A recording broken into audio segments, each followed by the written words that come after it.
এই পর্যন্ত শুধু শাপলা চত্বরের বা ঢাকার মধ্যে ৩২ জনের নিহত হওয়ার ঘটনা ঘটেছে।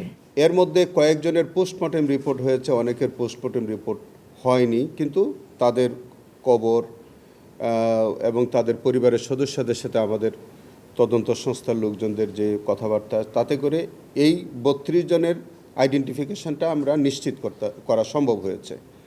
পরের দিন নারায়ণগঞ্জে সেখানে কিন্তু আপনার আরও প্রায় ২০ জনের মতো নিহত হওয়ার ঘটনা ঘটে এবং একই দিন আপনার চট্টগ্রামেও ৫ জন কিন্তু নিহত হয়েছিল, কুমিল্লাতে ১ জন নিহত হয়েছিল।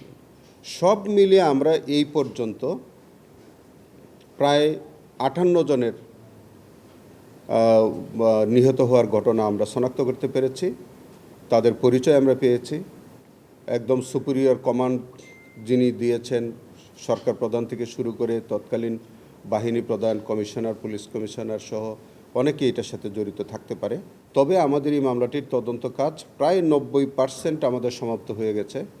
সেটা চট্টগ্রামে আমাদের কিছু ফার্দার ইনভেস্টিগেশনের কাজ আমাদের চলতেছে।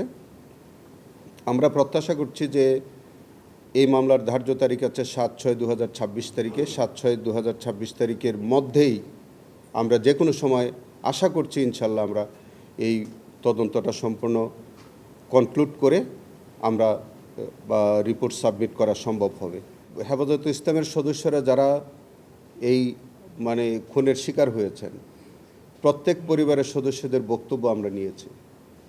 অতএব প্রত্যেকের এই নিহত হওয়ার পক্ষে আমাদের পর্যাপ্ত সাক্ষ্য প্রমাণ আমরা পেয়েছি।